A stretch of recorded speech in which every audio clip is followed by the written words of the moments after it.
ಸೋನೇಶ್ ಬಿಡಿಗೆ. ನಾನು 8ನೇ ತರಗತಿಯಲ್ಲಿ ಓದುತ್ತಿದ್ದೇನೆ. ಬಸಪ್ಪ ಸೀತಾಬಾಯಿ ತಿಮ್ಸಾನಿ ಪ್ರೌಢಶಾಲೆ ಬೆಳಗುಡಿ. ನನ್ನ ಹೆಸರು ಸಂಬೋಧನೆ. ನಾನು 8ನೇ ತರಗತಿಯಲ್ಲಿ ಓದುತ್ತೇನೆ. ಬಸಪ್ಪ ಸೀತಾಬಾಯಿ ತಿಮ್ಸಾನಿ ಪ್ರೌಢಶಾಲೆ ಬೆಳಗುಡಿ. ನನ್ನ ಹೆಸರು ಪಲ್ಲವಿ ಹನುಮಂತ್ ಹುಲಾರ್. ನಾನು 7ನೇ ತರಗತಿಯಲ್ಲಿ ಓದುತ್ತಿದ್ದೇನೆ.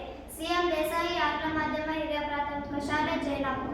ನಾವು ಇಂದು ಯಾವ ಮಾಡೆಲ್ ತೆಗೆದುಕೊಂಡಿದ್ದೀವಿ ಅಂದರೆ ಎಕಾನಮಿಕ್ ಎಂಪವರ್ಮೆಂಟ್ ರೂರಲ್ ಕ್ರಾಫ್ಟ್ ರಿವಲೈಸೇಷನ್ ಅಂದರೆ ಕರಕುಶಲಕರ್ಮಿಗಳು ಹಿಂದುಳಿದ ವರ್ಗಗಳಾಗಿವೆ, ಅವುಗಳನ್ನು ಏಳಿಗೆಗೆ ಅಥವಾ ಬೆಳವಣಿಗೆ ತರಲು ನಾವೊಂದು ಈ ವಿಡಿಯೋನ ಮಾಡ್ತಿದ್ದೇವೆ. ಯಾವ್ಯಾವ ಹಿಂದುಳಿದ ಅಂದರೆ ಈಗ ಬಡಿಗರ, ಉದಾಹರಣೆಗೆ ಬಡಿಗರು, ಕುಂಬಾರರು ಇನ್ನು ಮುಂತಾದವರು ಇರ್ತಾರೆ.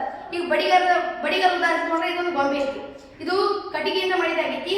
ಈ ದಪ್ಪವಾದ ಕಟ್ಟಿಗೆಯನ್ನು ತೆಳುವಾಗಿ ಮಾಡುವ ಈ ಆಕಾರವನ್ನು ಕೊಡಾಕ ಆ ವ್ಯಕ್ತಿ ಎಷ್ಟೊಂದು ಕಷ್ಟಪಟ್ಟಿರ್ತಾನಂದ್ರೆ ಭಾಳ ಕಷ್ಟಪಟ್ಟಿರ್ತಾನ. ಆದ್ರೆ ಈ ಸಮಾಜದಾಗ, ಆಧುನಿಕ ಸಮಾಜದಾಗ ಅವ್ರಿಗೆ ಮರ್ಯಾದೆ ಇಲ್ಲ ಅಂದ್ರೆ ಅವ್ರಿಗೆ ಆರ್ಥಿಕವಾಗಿ ಅವರು ಹಿಂದುಳಿದಾರ. ಈಗ RSK ನಮ್ಮ ಕರ್ನಾಟಕದಲ್ಲಿ ಎಷ್ಟು ರೈತ ಸಂಪರ್ಕ ಕೇಂದ್ರಗಳಿದಾವೆ ಅಂದ್ರೆ 747 ರೈತ ಸಂಪರ್ಕ ಕೇಂದ್ರಗಳ. ರೈತ ಸಂಪರ್ಕ ಕೇಂದ್ರ ಇದು ಯಾವಾಗ ಸ್ಥಾಪನೆ ಆಯ್ತಂದ್ರೆ 2021ರಲ್ಲಿ ಸ್ಥಾಪನೆ ಆಗ್ತದೆ. ರೈತ ಸಂಪರ್ಕ ಕೇಂದ್ರವು 15ರಿಂದ 20 ಹಳ್ಳಿಗಳನ್ನು ನಿಯಂತ್ರಿಸುತ್ತದೆ. ಈಗ ನನ್ನ ಸಹಪಾಠಿಯಾದಂಥ ಗಿರೀಶನು ಇದು ಬಡಿಗೆ ಆದಂಥ ಗೊಂಬೆಯ ಬಗ್ಗೆ ಹೇಳಿದ. ಈಗ ನಾನು ಮಡಿಕೆ, ಈ ಕುಂಬಾರರು ಮಾಡುವಂಥ ಮಡಿಕೆ ಹ್ಯಾಂಗೆ ಮಾಡ್ತಾರೆ, ಹ್ಯಾಂಗೆ ಮಾಡ್ತಾರೆ ಅಂದರೆ ಈಗ ಅದರದ್ದೇ ಆದ ಒಂದು ಮಣ್ಣು, ಅದರದ್ದೇ ಆದ ಒಂದು ನಿಯಮ ಇರ್ತದೆ.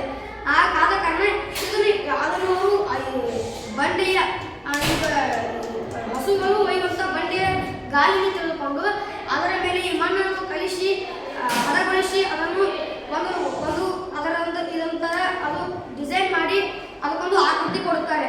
ಆಮೇಲೆ ಈಗ ಆಭರಣ ಇನ್ನು ನೀವು ನೋಡುತ್ತಿರುವಂಥ ಇದೊಂದು ಆಭರಣವನ್ನು ಅಕ್ಕಸಕ್ಕಲಿಗರು ಮಾಡುವಂಥ ಆಭರಣ. ಇದನ್ನು ಅವರು ಮಾಡಲು ತುಂಬ ಕಷ್ಟಪಟ್ಟಿರ್ತಾರೆ.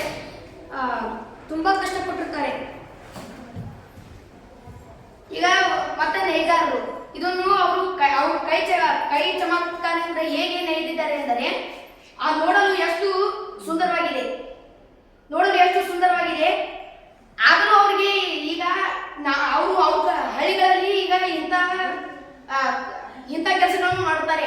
ಆದರೂ ಈಗ ಆಧುನಿಕ ಸಮಾಜದಲ್ಲಿ ಆನ್ಲೈನ್ ಆ್ಯಪ್ಗಳಲ್ಲಿ ಅದನ್ನು ಆರ್ಡರ್ ಮಾಡಿ ತರಿಸಿ ಮನೆ ಮಟ್ಟ ತರಿಸಿ ತಗೊಳ್ತಿದ್ದಾರೆ. ಆದರೂ ಆನ್ಲೈನಲ್ಲಿ ಡಬಲ್ ರೇಟ್ ಇದೆ. ಇಲ್ಲಿ ನಾವು ಹಳ್ಳಿಗಳಲ್ಲಿ ತಗೊಂಡ್ರೆ 200 ಇಲ್ಲ ಅಂದ್ರೆ 300 ರೂಪಾಯಿ, ಅಲ್ಲಿ ಆನ್ಲೈನಲ್ಲಿ ತಗೊಂಡ್ರೆ 900 ಇಲ್ಲಾಂದ್ರೆ 800 ರೂಪಾಯಿ ಇರುತ್ತದೆ. ಆದ್ದರಿಂದ ನಿಮಗೂ ನಷ್ಟ ಆಗುವುದಿಲ್ಲ. ನಮ್ಮಂಥ ಕರಕುಶಲಕರ್ಮಿಗಳಿಗೆ ಆರ್ಥಿಕವಾಗಿ ಅವರು ಏಳಿಗೆಯನ್ನು ಕಾಣ್ತಾರೆ. ಆದ್ರಿಂದ ದಯವಿಟ್ಟು ಅವ್ರ ಕಡೆನ ಹೆಚ್ಚಾಗಿ ಸಂಪರ್ಕಿಸಿ ಇಂಥ ವಸ್ತುಗಳನ್ನು ತಗೊಳ್ಳಿ ಅಂತ ಕೇಳ್ಕೊಳ್ತೀವಿ. ಈಗ ನಾವು ಇಲ್ಲಿ ಒಂದು ಸೀರೆಯನ್ನು ನೋಡ್ತೀರಾ. ಈ ಸೀರೆ ಮೇಲೆ ಡಿಸೈನ್ ಈ ಆಕೃತಿಯನ್ನು ಕೊಡಲು ಅವರು ಎಷ್ಟು ಕಷ್ಟಪಟ್ಟಿರ್ತಾರೆ ಅಂದರೆ ಆ ಕಣ್ಣಲ್ಲಿ ಕಣ್ಣಿಟ್ಟು ಆ ಒಂದೊಂದು ಕ್ಷಣಗಳನ್ನು ಅವರು ಒಂದು ಸಲ ಮಿಸ್ ಮಾಡಿದ್ರೆ ಆ ಸೀರೆಯ ಆಕೃತಿ ಕಟ್ತದೆ.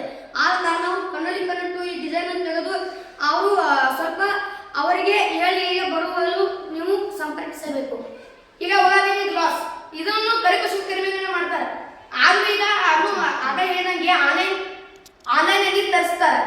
ಆದ್ರೂ ಈಗ ಮೀಶೋ, ಅಮೆಝಾನ್, ಫ್ಲಿಪ್ಕಾರ್ಟ್ ಮುಂತಾದ ಆನ್ಲೈನ್ ಆ್ಯಪ್ಗಳಿದಾವೆ, ಅಂಥವ್ರಿಗೆ ಇವ್ರು ತರಿಸ್ತಾರೆ. ಅಲ್ಲಿ ಅವರು ಈಗ ಇದು ಒಂದೇ ಗ್ಲಾಸಿಗೆ ಇದು ಮೀನು ಆಕೃತಿ ಹೆಂಗೆ ಮಾಡ್ಯಾರಂದ್ರೆ ಒಂದು ಆಕೃತಿ ಮಾಡಕ್ಕೆ ಅವ್ರು ಎಷ್ಟೊಂದು ಸಮಯ ತಗೊಂಡಿರ್ತಾರಂದ್ರು ಅವ್ರಿಗೆ ಮಾಡಕ್ಕೆ ಎಷ್ಟು ಕಷ್ಟ ಆಗಿರ್ತದಂದ್ರು ಆನ್ಲೈನ್ ಆ್ಯಪ್ಗಳಲ್ಲಿ ತರಿಸ್ತಾರೆ ಈಗ ನಮ್ಮಂಥ ಜನ. ಆದ್ರಿಂದ ಅವ್ರಂತೆ ತರಿಸಿ ಅವ್ರಿಗೆ ಆರ್ಥಿಕವಾಗಿ ಇಂಥ ವರ್ಗನೂ ಆರ್ಥಿಕವಾಗಿ ಬೆಳೀಲಿ ಅಂತ ಹೇಳುತ್ತಾ ನಮ್ಮ ಮಾತನ್ನು ಮುಗಿಸ್ತೀವಿ. ಧನ್ಯವಾದಗಳು.